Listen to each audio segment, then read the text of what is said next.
बहुत सारी बीमारियां जैसे डायबिटीज़ है, जोड़ों का दर्द है, कैंसर है, इसके अंदर बहुत इफ़ेक्टिव है। आप आसानी के साथ इसको एज ए कमर्शियल लेवल के ऊपर ग्रो कर सकते हैं।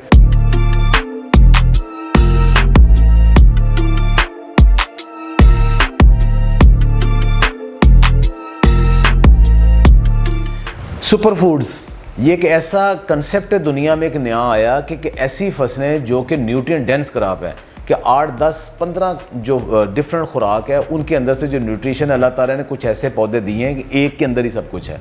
ये पौधे, इनके जो प्रोडक्ट्स है जब आप खाते हो तो आपके जिस्म के अंदर जो न्यूट्रिशन की कमी पूरी हो जाती है, बेशुमार बीमारी से बचाते हैं। और इन सुपर फूड में से सबसे टॉप के ऊपर मुरिंगा है। ये आपका अपना पौधा है, पाकिस्तान का पौधा है, सुहांजना जिसे कहते हैं, लेकिन मुरिंगा के नाम से पूरी दुनिया जानती है।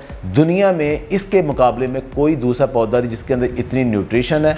और ये इसके सिंपल आपने पत्ते जो है ना वो आपने खुश्क करके उसको पाउडर बना के एक ख़ास टेम्परेचर पे, ख़ास मॉइस्चर लेवल के ऊपर मार्केट में करना है। और ये एक न्यूट्रिएंट सप्लीमेंट के तौर पे, ताकि आपको आप बहुत सारी बीमारियां जैसे डायबिटीज़ है, जोड़ों का दर्द है, कैंसर है, पेट की बीमारियां हैं और लिवर की बीमारियां और आपके जो जोड़ों की बीमारियां हैं उसके अंदर बहुत इफ़ेक्टिव है। तो ये ना सिर्फ एक खुराक है बल्कि एक फूड सप्लीमेंट है और ये सुपर फूड है। आप आसानी के साथ इसको एज ए कमर्शियल लेवल के ऊपर ग्रो कर सकते हैं और अच्छा खासा ज़र मुबादला कमा सकते हैं।